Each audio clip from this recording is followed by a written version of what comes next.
Sớm chuông rường, tục mạch riệt, phía ti pram pì.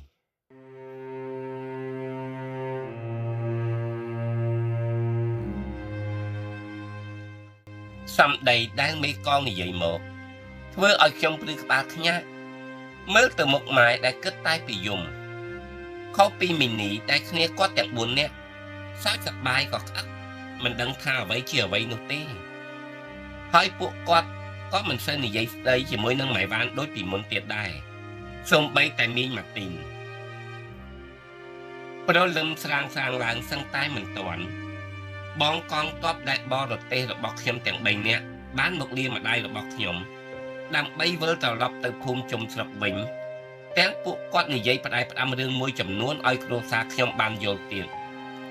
Nè mà đại quát mình sơ chỉ ban kết tự đo tiện sầm đây rồi bọc bong con top nụ tê. Cứ mai nơi tại kết bị ôn xây rồi bọc quát rồi hốt. Tốt bây chỉ khiêm không prăng phần vô dạng na có đôi.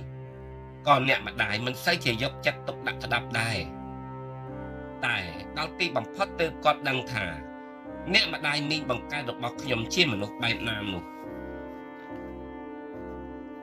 Chương mê cỏ hòm prừng ai bố biệt tư tà hỏi. Mà này,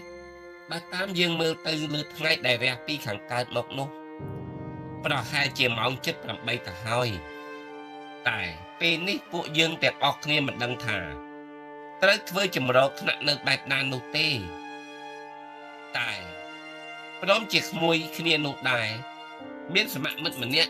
Đã một rốt rong rộng bỏ dương đại miễn khi bà màn chia một thay rồi tết ní. Càng hai tới bà chôm nai nòm thả. Cuộc kế tục bên ao dương làm bì thế này. Làm bây riêng trăm với chùm rốt nặng à xài sân.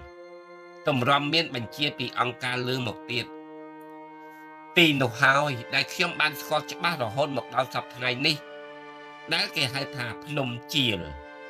Miên vọt môi nửa lửa nụ, hai miên bà chìa chôn ra tức xa nơi tì nụ. Đã mình chê rinh sót chia bà chăm tháng ngày. Kế chán tại hai thả, vọt nông. Cái bế đại bà chôm chọc ở hỏi. Sở mạng mình nẹ miên chú mô tham mật nâm. Quát đai một rộp khiêm chẳng số lang thả. À niên, anh chạy cặp mê sẵn cài mất với chia sẻ so sẵn rạp xong công tôm nơi tế. Bái mình chạy tế chăm tới cặp chỉ một pù. Pù nâng bằng riêng anh ở chạy cặp. Một với chạy công tôm sẵn rạp chứ lúc mình đo à sàn sân. Hỏi chăm tới cặp sẵn ngao. Dốt một đế với chia đầm bô sẵn rạp rọc bị lơ. Pế chỉ mùi khỉ nụ đài. Miên tạch khiêm nâng bà ôn protein pi rồi bọc khiêm tê. Đại ác từ cặp đam sẵn cái nâng cặp sẵn ngao dốt một đế. Với chỉ con tôm sẵn rạp sẵn nơi mình đo à sàn sân nụ. Pế đại cặp bán đam sẵn cái đại miên chầm piêm rụi hỏi.ពួកយើងប្រលេះធានខ្នោតកាត់ស្លឹកយកមកឲ្យអាស្រ័យនឹងម៉ែបានជាអ្នកដេដោយមានអ្នកភូមិប្រជាជនចាស់មកជួយប្រាប់ណែនាំរហូតកើតបានជាខ្ទមនិងមានរនាបឫស្សីក្រាលជាកន្លែងគេងល្មមនឹងគ្រួសាររបស់យើងមានគ្នា6នាក់នេះផងត្រង់នេះខ្ញុំសូមបរិយាយបន្តិចវាលដែលយើងសង់ខ្ទមនៅនោះគឺមានដើមឫស្សីជ្រុងច្រើនណាស់ពួកខ្ញុំតែងតែទៅជីករកតំពាំងគឺបានច្រើនជាទីបំផុតយកមកស្លធ្វើជ្រក់ទុកញ៉ាំនិងស្ងោរឲ្យក្រៀមទុកបានជាច្រើនថ្ងៃរហូតដល់ពេលមករស់នៅសង្កាត់ប្រាសាទស្រុកព្រះនេត្រព្រះខេត្តបាត់ដំបងទើបអស់តំពាំងនោះដែលបាត់ដំបងនោះសប្តាហ៍ថ្ងៃជាខេត្តរបស់បន្ទាយមានជ័យទៅហើយភូមិបាត់ត្រង់សង្កាត់ប្រាសាទស្រុកព្រះនេត្រព្រះព្រះសូរិយាយាងរះបំភ្លឺលោកសាជាថ្មីម្ដងទៀតហើយថ្ងៃនេះខ្ញុំត្រូវទៅកាប់ស្លឹកត្នោតនៅក្នុងភូមិដែលត្រូវគេបោះបង់តាំងពីពេលមានសង្គ្រាមមកនោះជាមួយនឹងពូនឹមជាមេភូមិមើលការខុសត្រូវលើពួក17មេសាយើងនេះទាំងគាត់និយាយឡើងថាមិត្តនាងមិត្តឯងទៅកាប់ធាងត្នោតប្រយ័ត្នផងដើរឲ្យស្រួលបន្តិចទៅព្រោះនៅភូមិនោះសម្បូរគ្រាប់មានច្រើនណាស់ណាបាទពូខ្ញុំដឹងហើយខ្ញុំនឹងប្រយ័ត្នមិនឲ្យប្អូនប្រុសខ្ញុំដើរឃើញពីខ្ញុំនោះទេតោះខ្ញុំទៅខាងនោះឲ្យពូ ไอ้เจ้าចាំមកជុំគ្នានៅទីនេះវិញណាបាទពូនិយាយជាមួយនឹងមេភូមិរួចខ្ញុំនឹងអាអិតអូនប្រុសរបស់ខ្ញុំដើរចូលទៅក្នុងភូមិខាងមុខនោះដែលមានដើមត្នោតទៀតល្មមនឹងអាចឡើងបានទៅកាប់កំពូលត្នោតយកមកដេរធ្វើជាស្លឹកប្រក់ខ្ទមខ្ញុំនិយាយជាមួយនឹងអាអិតថាអាអិតកុំដើរទៅខាងក្នុងអីណាមើលពួកគេនោះមិនហ៊ានដើរចូលទេបងឃើញកំពូលត្នោត 3-4 ដើមនោះល្អណាស់ទេ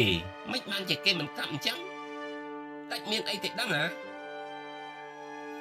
អាអិតមើលតាមដៃខ្ញុំឃើញកំពូលត្នោតស្អាតណាស់ប្រហែលជា5ដើមមិនមានអ្នកណាកាប់នៅឡើយទេវាឆ្ងល់ដែរព្រោះឃើញអ្នកស្រុកគេមកមុនយើងច្រើនណាស់មិនបានជាគេមិនកាប់ខ្ញុំដូចជាសង្ស័យដែរក៏បបួលអាអិតដើរទៅទិសផ្សេងដែលមានមនុស្សអ៊ូអរគួរសមដែរខ្លះមករកអស់ខ្លះមកកាប់ស្លឹកដូចជាពួកខ្ញុំដែរដើរបានបន្តិចខ្ញុំកាប់បាន2ធាងល្អណាស់ស្រាប់តែងាកមកក្រោយបាត់អាអិតតាមរកមើលវាមិនឃើញស្រាប់តែក្តៀងឡើងក៏ក្រើកដីគឺជាក្របមានផ្ទុះជាមួយនឹងសម្រែកអ្នកស្រុកស្រែកឡើងត្រហឹងរត់សម្ដៅទៅរកកន្លែងកើតហេតុគឺឃើញពូម្នាក់កំពុងដេកនៅក្នុងស្លុកឈាមសាច់ឡើងរយៈខ្ទេចនៅម្ខាងនោះអូនប្រុសខ្ញុំក៏ទៅរបួសបន្តិចដែរខ្ញុំស្រែកឡើងផ្លត់សំឡេងជួយខ្ញុំផងបងអូនខ្ញុំត្រូវក្របមានហើយពូមេភូមិអើយជួយខ្ញុំផងជួយផងអ្នកភូមិរត់រកខ្ញុំស្រជាមួយនឹងពូ2នាក់យកអង្រឹងមកត្រកងរាងកាយប្អូនខ្ញុំដែលត្រូវអំបែងចំពោះចេញឈាមជោកអាយខ្មៅខ្ញុំភ័យណាស់ពូនឹមរត់មកដល់ទាំងស្រែកឲ្យខ្ញុំថាអានាងចាប់ផ្សាយអាអិតទៅខ្ទមយើងវិញទៅនៅខាងនោះក៏មានគ្រាប់ផ្ទុះត្រូវអ្នករបួសច្រើនដែរតោះពូជួយស្អីវាទៅនិយាយចាប់សឹងមិនទាន់ខ្ញុំទម្លាក់ស្លឹកចោលទាំងអស់ជួយស្អីប្អូនប្រុសខ្ញុំជាមួយនឹងគាត់ដើរផងរត់ផងបន់អស់ហើយកុំឲ្យប្អូនខ្ញុំកើតអីឲ្យសោះពេលនោះមានតែបន់ស្រាំទេណាមួយមេឃមកមួយរសៀលពិតជាក្តៅណាស់អាអិតស្រែកទឹកព្រោះឈាមហូរច្រើនពេកវាធ្វើឲ្យរហឹសបងនាងស្រែកទឹកណាបងនាងព្រះអើយខ្ញុំអាណិតប្អូនប្រុសខ្ញុំណាស់រៀបនឹងដាក់ចោះយកទឹកពើនៅស្មុកឲ្យវាផឹកទៅហើយស្រាប់តែពន្លឹមស្រែកឡើងមិនបានទេអានាងឲ្យអាអិតវាទ្រាំបន្តិចទៅផឹកមិនបានទេឈាមហូរច្រើនណាស់តែផឹកទឹកចូលទៅពិតជាមិនរស់ទេខំរត់បន្តិចទៅដល់ស្ទមយើងឥឡូវហើយទ្រាំបន្តិចទៅណាអាអិតទ្រាំបន្តិចទៅណាមិនអីទេចាំពូជួយរកថ្នាំមកឲ្យឯងលេបទ្រាំបន្តិចទៅដល់ស្ទមយើងឥឡូវហើយគ្រាន់តែឮសម្ដីរបស់ពូនឹមមេភូមិភ្លាមខ្ញុំហាក់ដូចជាមានកម្លាំងព្រឹសរត់យ៉ាងលឿនជាមួយនឹងពូយើងប្រឹងរត់ផងទុកផងមិនឲ្យអង្រឹងស្នៃរបូតបានឡើយមិនបាន10នាទីផងយើងមកដល់កូនខ្ទមវិញដែលម៉ែវ៉ាននិងមីនីមីងទីនស្ទុំមកជួយគ្រាអាអិតចូលទៅក្នុងខ្ទមទាំងទឹកភ្នែករហាមគឺព្រោះតែអាណិតកូនប្រុសដែលខំតស៊ូទៅកាប់ស្លឹកយកមកដេរធ្វើដំបូលប្រក់ពូនឹមដើរសួរអ្នកដែលមានថ្នាំពេនីស៊ីលីននិងអាស្ពីរីនបើត្រូវដូរជាមាសឬជាអ្វីក៏មិនបានដូរដែរមែនពិតជាព្រេងវាសនារបស់គ្រួសារខ្ញុំដែរដែលពេលនោះមានលោកពូម្នាក់ឈ្មោះពូសរុនដែលជាគ្រូពេទ្យនៅមន្ទីរពេទ្យរុស្ស៊ី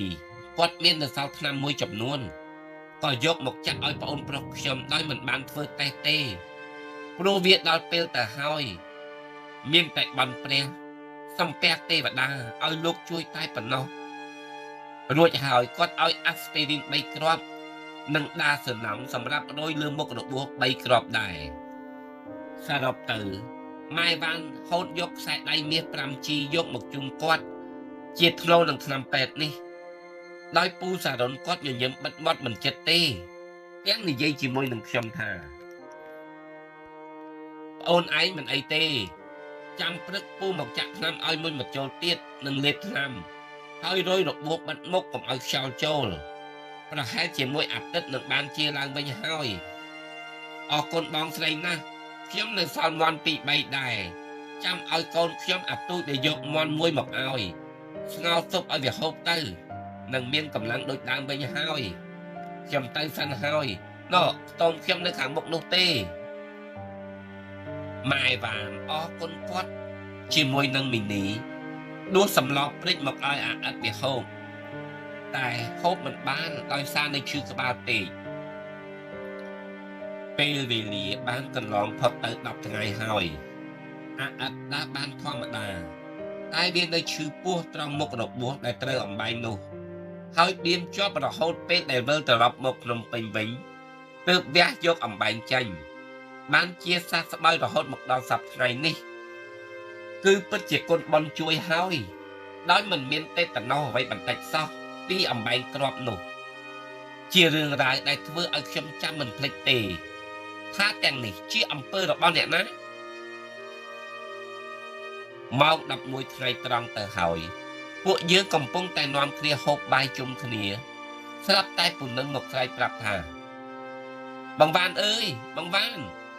នាំកូនចៅរៀបចំអីវ៉ាន់ទៅអង្គការឲ្យពួកយើងទៅចាំនៅថ្នាក់ជាតិទៀតហើយយើងចេញដំណើរល្ងាចនេះទាំងអស់គ្នាមិនឲ្យនៅដល់ម៉ោង7 យប់ទេឆាប់ជួយប្រាប់តគ្នាផងទៅបើមានរឿងអីមិនស្រួលអង្គការមិនទទួលខុសត្រូវទេណាចាបងនឹមខ្ញុំដឹងហើយ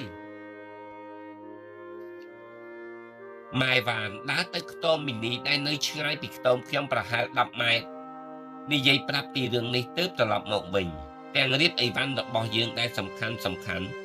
ព្រមទាំងកាបូបម៉ែវ៉ានដែលមានគ្រឿងពេជ្រនិងគ្រាប់ត្បូងទទឹមនិងកណ្ដៀងមួយស្បោងក្រហមដាក់ទុកយ៉ាងស្រួលបួលតែចែកដល់អ្វីខ្ញុំមានគំនិតមួយនិយាយជាមួយនឹងម៉ែថាម៉ែកុំទុករបស់ជុំគ្នាអីម៉ែលាក់ទុកខ្លះសិនទៅបើមិនស្រួលយើងបាននៅសល់របស់ខ្លះណាអានាងកូននិយាយត្រូវយកមាសពេជ្រនេះទៅទុកខ្លះទៅតែត្បូងអស់នេះដាក់ទុកក្នុងកាបូបនេះហើយវាមិនអីទេសំខាន់យើងមានមាសនិងពេជ្រវាថ្លៃជាងណាកូនបាទម៉ែចុះខ្សែក្បាត់មាសម៉ែនោះពាក់នៅចង្កេះទៅកុំឲ្យគេឃើញហើយម៉ែធ្លាក់សម្ពុតខ្មៅគ្របពីលើទៅគេមិនដឹងទេព្រោះខ្ញុំជឿថាគេមិនមកថែកលើខ្លួនយើងទេយើងធ្វើជាមិនដឹងទៅមាននរណាគេចាប់ថ្នាក់បានទេម៉ែនេះម៉ែមិនលឺបងទូចនិងបងរ៉ាន់និយាយប្រាប់យើងទេឬគេមិនឲ្យមានមាសពេជ្រគ្រឿងលម្អនៅក្នុងខ្លួននោះទេត្រូវប្រមូលឲ្យអង្គការទាំងអស់នេះយើងចេញមិនទាន់បាន2 ខែផងវេទនាប៉ុណ្ណឹងទៅហើយចុះតម្រាំទៅមុខទៀតតើជីវិតពួកយើងនឹងទៅជាយ៉ាងណាទៅម៉ែអើយបានហើយអានាងកំរត់ដូចពេកប្រយ័ត្នចិញ្ចាំងមានតិចណាអង្គការភ្នែកម្នាស់មិនលឺក្មួយរ៉ាត់និយាយប្រាប់កូនទេឬបាទកូនដឹងហើយម៉ែ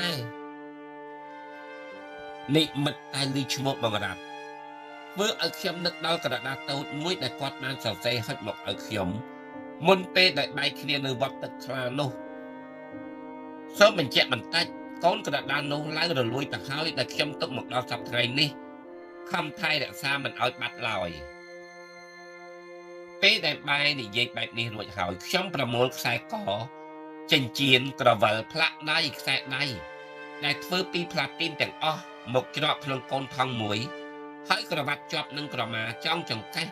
ធ្វើដូចជាអ្នកទៅធ្វើស្រែយ៉ាងដូច្នោះដែរម៉ោងប្រហែលជា6ទៅហើយអ្នកជំនាញ17 មេសាយើងរួមជាមួយនឹងមេភូមិនឹមបានមកជុំគ្នានៅលើផ្លូវរទេះរួចជាស្រេចរងចាំតែការធ្វើដំណើរចាក់ចេញពីទីនេះទៅកាន់ផ្លូវជាតិតែប៉ុណ្ណោះអាអត្តដាទូលបង្វិចមួយជាមួយនឹងអាស្រ័យរែកបំពង់ទឹកត្នោតដែលមានលក្ខគ្រឿងមាសនៅក្នុងនេះដោយដាក់ស្បោងអង្គរពីលើមិនឲ្យគេចាប់អារម្មណ៍ថាជារបស់មានតម្លៃនោះឡើយ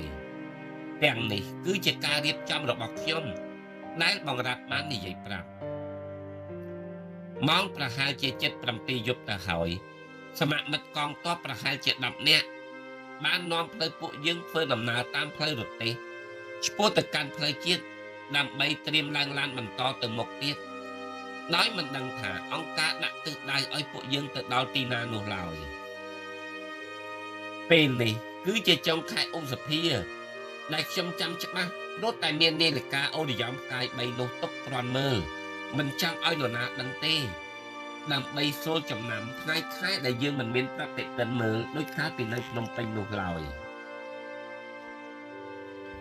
មន់រងាវនៅព្រៃឯកើតទៅហើយ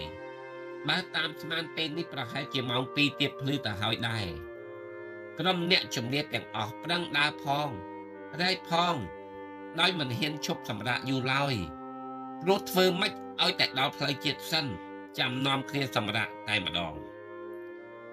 ខ្ញុំបោះជើងទៅមុខលែងចង់រួចហើយណាមួយអាណិតប្អូនដែលប្រឹងទូលផងរែកផងដើរសឹងតែអូសជើងមិនរួចជាពិសេសម្ដាយរបស់ខ្ញុំគាត់ដើរសឹងតែចង់ដួលទៅហើយតែកម្លាំងចិត្តនៅមានយើងក៏មកឈប់នៅក្រោមដើមព្រីងមួយយ៉ាងធំនៅប្របមាត់នឹងផ្លូវដាក់ខ្លួនអង្គុយឲ្យធូរជើងបន្តិចដើម្បីបន្តដំណើរទៅមុខទៀតអ្នកភូមិនាំគ្នាសម្រាប់មិនដល់1ម៉ោងផងតត្រូវកងទ័ពដេញឲ្យទៅមុខទៀតជាបន្ទាន់ព្រោះមេឃជិតភ្លឺទៅហើយខ្ញុំពិតជាអស់កម្លាំងណាស់ព្រោះរបស់ដែលខ្ញុំរែកវាកាន់តែធ្ងន់ទៅរហូតសឹងថាត្រូវបោះចោលម្ដងតែកូនចិត្តមួយបានមកដាក់សតិខ្ញុំថាត្រូវតែតស៊ូទៅមុខទៀតយើងជាកូននាយទាហានដែរត្រូវតែមានចិត្តក្លាហានមិនត្រូវចោះចាញ់នឹងជីវិតបែបនេះទេទាំងនេះជាទ្រឹស្ដីរបស់លោកប៉ាខ្ញុំដែលតែងតែប្រដៅប្រាប់ពួកខ្ញុំតាំងពីនៅរៀនសាលាបឋមសិក្សាមកម្ល៉េះខ្ញុំប្រឹងរែកអីវ៉ាន់បន្តដំណើរទៅមុខទៀតប្រហែលជាម៉ោង6ព្រឹកទៅហើយយើងបានមកដល់ថ្នោតជាតិដូចបំណងគឺផ្លូវជាតិលេខ4សប្តាហ៍នេះត្រង់ស្ពានផ្លូវបំបែកដែលមានទឹកស្ទឹងហូរកាត់ជាប្រចាំដែលខ្ញុំនៅចាំមិនភ្លេចកាលពីឆ្នាំ1993ក្រោយការបោះឆ្នោតរួចខ្ញុំបានមកលេងនៅអំពែភ្នំហើយក៏ហួរមកមើលត្រង់កន្លែងដែលខ្ញុំនឹងគ្រួសារឡើងឡានបន្តដំណើរទៅដល់ពោធិ៍សាត់តែម្ដងមកដល់ថ្នោតជាតិហើយពួកកងទ័ពបានបញ្ជាឲ្យយើងឈប់សម្រាកដើម្បីដាំបាយដាំទឹកបរិភោគព្រោះធ្វើដំណើរអស់ពេលពេញមួយយប់ហើយតែនរណានៅមានកម្លាំងទ្រាំបានតទៅទៀតនោះថ្ងៃកាន់តែខ្ពស់ណាស់ទៅហើយប្រហែលជាម៉ោង10ព្រឹកពូនឹមដើរមកចិត្តណៃវ៉ានទាំងនិយាយថាបងបានពេលទៅដល់ស្នាក់នៅទីណាក៏ដោយត្រូវខំធ្វើការបម្រើអង្គការឲ្យបានល្អណាព្រោះលើកនេះជាលើកចុងក្រោយហើយដែលត្រូវទៅនៅតំបន់ដែលអង្គការបានរៀបចំទុកឲ្យប្រជាជនថ្មីរស់នៅខ្ញុំជួយប្រាប់បងបានតែប៉ុណ្្នឹងទេព្រោះពួកខ្ញុំនឹងទៅត្រឡប់ទៅវិញពេលដែលអ្នកស្រុកយើងបានឡើងឡានចេញផុតពីទីនេះអស់សូមបងថែទាំកូនចៅផងពួកវានៅក្មេងៗណាស់ខ្ញុំទៅវិញហើយណាសូមធ្វើដំណើរឲ្យបានសុខចុះម៉ែបានស្ដាប់ពាក្យផ្ដាយផ្ដាំរបស់ពូនឹមហើយគាត់ស្រក់ទឹកភ្នែកចុះមកទាំងមិនដឹងខ្លួនគិតទៅគ្រួសាររបស់ខ្ញុំពិតជាមានសំណាងជាងគេណាស់ទៅដល់ទីណាក៏មានអ្នកចិត្តល្អចាំជួយជានិច្ចតើទាំងនេះមិនមែនជាគុណបុណ្យដ៏ល្អប្រពៃដែលយើងបានសាងពីមុនមកនោះទេឬត្រង់កន្លែងនេះខ្ញុំសូមបញ្ជាក់បន្តិចពេលដែលថ្ងៃ7មករាបានរំដោះរួចមកខ្ញុំមកតាមរកពូនឹមនៅភូមិជាលនេះតែត្រូវអ្នកស្រុកដែលស្គាល់ខ្ញុំបាននិយាយប្រាប់ថាក្រោយពេលដែលពូកងទ័ពជូនដំណើរប្រជាជនថ្មីមកឡើងឡាននេះទាំងប៉ុន្មានត្រូវអង្គការយកទៅសម្លាប់ចោលទាំងអស់ដោយនិយាយថាយកទៅរៀនសូត្របន្ត